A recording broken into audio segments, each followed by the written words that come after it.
morning, we're asking, where do you actually live? For many of you, the answer is simple, but for many others, it's complicated. We've got your back, clearing up any confusion and why it all matters.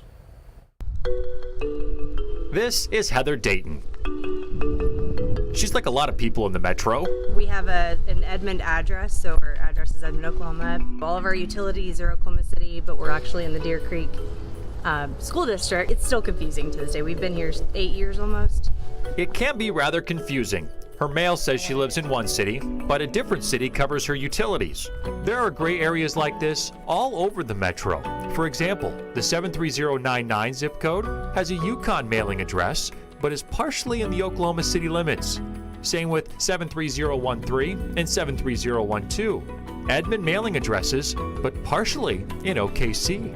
It can make it hard to answer what should be a simple question, like, who's your mayor? That's a good question. Heather's mayor is actually from Oklahoma City. Hi, I'm David Holt. I'm actually your mayor. Holt says there's an easy way to tell which city you actually live in. If you don't have a map handy, you probably know who picks up your trash. And if Oklahoma City picks up your trash, you 100% live in Oklahoma City, nowhere else.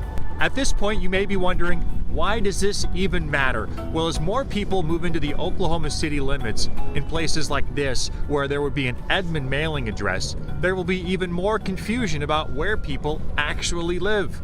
I'll let Mayor David Holt explain. Here's why it really matters more to you.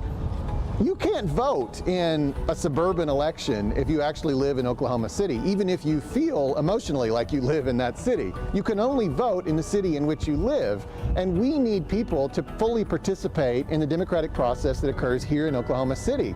This is important now because in a couple of weeks, voters will decide the fate of Oklahoma City's Maps 4.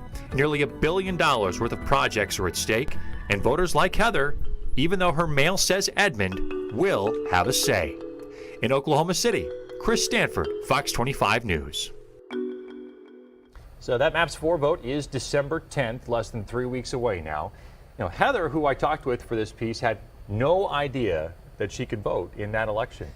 To learn more about all the Maps 4 projects, you can go to okcfox.com.